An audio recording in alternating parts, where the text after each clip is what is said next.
Hi all. A while ago I was at my county courthouse and I picked up this pamphlet that talks about workplace violence. Any crime that can happen at home or in your neighborhood can also happen in the workplace. Using some common sense prevention skills can help to make your work environment a safer place for all. Among people victimized while working, men are more likely than women to experience a violent crime. Men who are victimized while working are more likely to be attacked by a stranger, and women are more likely to be attacked by someone that they know. Over half of the crimes occurring at work were not reported to the police. When people were asked why they didn't report the crime, 40% said that the incident was minor or that it was private. An additional 27% said they didn't report it to the police because they reported it to a company official, such as a security guard. Now, where I work, there was a man who talked to multiple different employees and repeatedly told many of them that there was one fellow employee who was a woman, and he said he hated her so much that the only thing stopping him from killing her was a place to hide her body. He was openly hostile towards her, and he said that he wanted to kill her. He just kept telling people that. He told so many people that 3 people went up to her and actually told her she needed to watch her back. She became really concerned as she started asking other people, hey, did he ever say anything like this to you? And other people said, yeah, I heard him talking to so-and-so, and he was saying that. Yes, I heard him in the break room, and he was definitely saying that. So she got one of these people to go to a supervisor, and she went to a supervisor, and she reported what this man did. Well, they took the man off duty. He wasn't allowed to work while he was pending a hearing to determine whether this was true or not. Well, they determined that he was of no danger to the employee, the fellow employees. So the woman then called the local police to report that this man had threatened her, and she told the police that she had multiple witnesses. And the police said, well, let's wait to see what your employer does. After the employer made their determination that the man was not going to be punished or not going to be removed from his position, she called the police back, and they said, well, if that's what your employer determined, there's really nothing we can do. So she then contacted, and she had previously contacted the police in the jurisdiction where she lived, and they had from the beginning increased their patrols past her home just to make sure that everything was okay, and told her if something happens, you call us. And they gave her a direct number that wasn't even 911 related. But so that goes to show you how non-serious some employers take threats of violence. But my thought always was, what if he had threatened a company official? And there was, about 3 years later, a man who threatened a company official, and not even to his face. He just said he wanted to go and take a bomb and blow up the place where these officials of our company work. He was fired. He was sent to anger management, and they still don't want him back after that. They will not allow him to return to work. My question, what's the difference between a company official and a female employee? Oh, and you might ask, what's up with that female employee? Well, she was transferred. Yeah, so she now drives 70 miles away from where she used to drive. But I don't know.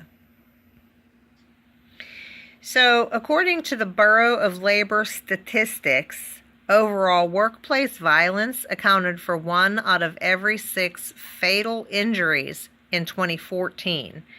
And yes, I'm reading this to you in 2019. This is what was available when I went to my county courthouse in 2019. Workplace violence is defined as any act or threat of physical violence, harassment, intimidation, or other threatening, disruptive behavior that occurs at the worksite. It ranges from threats and verbal abuse like raised voices and profane language to sexual harassment, physical assaults, and even homicide. It not only involves employees, but also may involve clients, customers, and other visitors as well. Then it goes on to ask you if you are at risk of workplace violence, that nearly 2 million American workers reported being the victim of workplace violence last year. Unfortunately, many more cases go totally unreported, and the truth is, workplace violence can strike anywhere, anytime, and no one is immune. Among those at higher risk are workers who exchange money with the public, delivery drivers, healthcare professionals, public service workers, customer service agents, law enforcement personnel, and those who work alone or in small groups. Working in high crime or isolated areas may also put you at greater risk. All of these factors should be considered when addressing issues of workplace violence. To assess your work environment's susceptibility to violence, it says you should consider these questions. How secure is your office? Are phones easy to use? Do they have emergency buttons? Is there a sign-in policy for visitors? What about panic buttons, safe rooms, security guards, office access controls, good lighting, and training in safety for all employees? How well does your employer take care when hiring and firing? Do they have pre-hiring procedures that include investigating employment gaps, work history, references, criminal and educational records? Are termination procedures clearly defined with special consideration towards advance notice, severance pay, and job placement services? Do you have the ability to recognize potentially violent employees? Signs of stress that could manifest into violence include depression, frequent absences, talking in a louder than normal voice, startling easy, increasing irritability, impatience, decreased concentration, or even memory lapses. Are you encouraged at your job to report unusual behavior? Are there clear written policies for reporting cases of violence and defined penalties for violators? Is your work environment supportive, harmonious, and based on mutual respect? Does your employer have an employee assistance program? Now, to locate the trouble spots, pay special attention to the reception area. The reception area should be properly equipped with a panic button for emergencies, a camera with a monitor that's placed at another employee's desk, and a lock on the front door that can be controlled by the receptionist's desk. Stairwells and isolated corridors. Don't take the stairs alone. Speak to management about taking care of any poorly lit corridors and stairways. Elevators. Never get into an elevator with someone that looks strange and out of place, or with someone who looks threatening to you. If you find yourself on an elevator and feeling nervous, get off. Restrooms. Anyone can be hiding in stalls and in corners. Be sure that all restrooms are locked and that only employees have the keys. Be careful when using isolated or poorly lit restrooms. And after hours, avoid working alone when staying late at the office. Work with a coworker, and then walk with a coworker to your car or public transit, and have security escort you if necessary and available. In parking lots and garages, park in a well-lit and well-attended parking garage.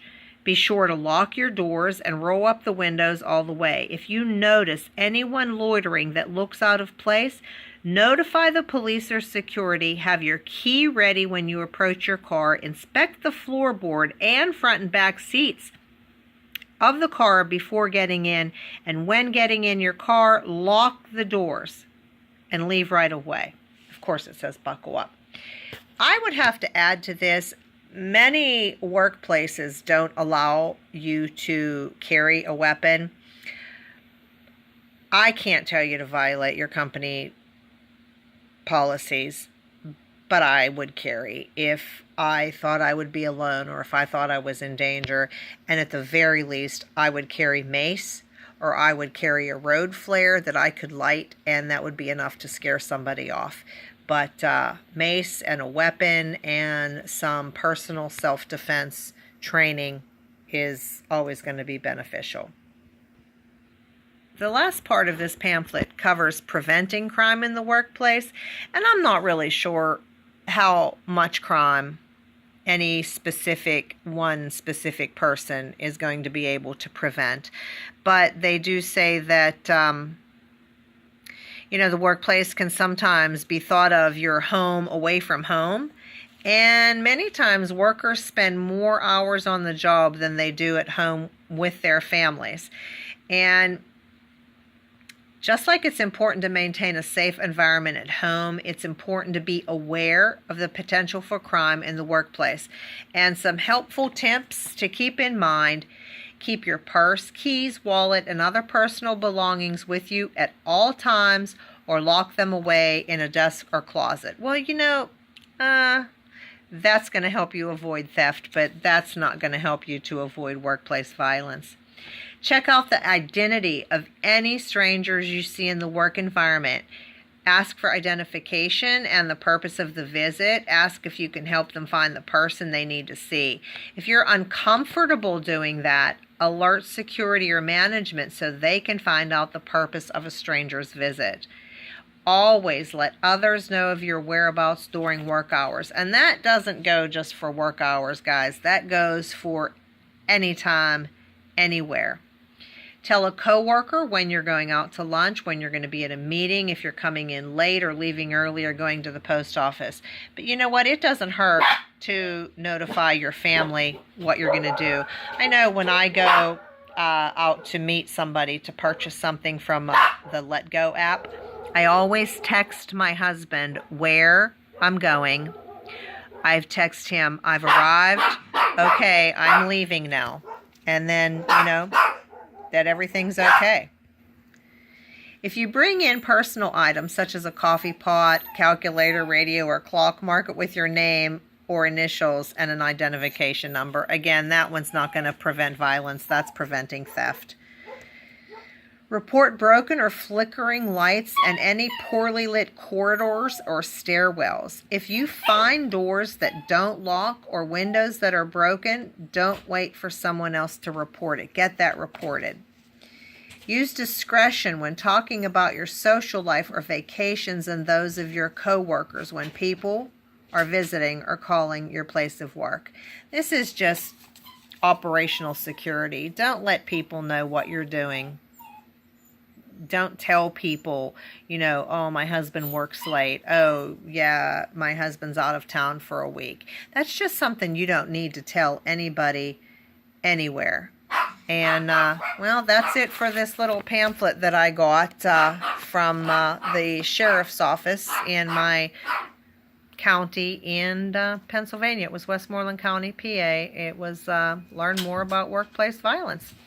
So it was a little informative, but not as in-depth, especially in the prevention part, as I would have hoped that it would be. And as you can hear, my security system is going off in the background, and I apologize for her noisy behavior. Thanks for watching, everybody, and have a great day.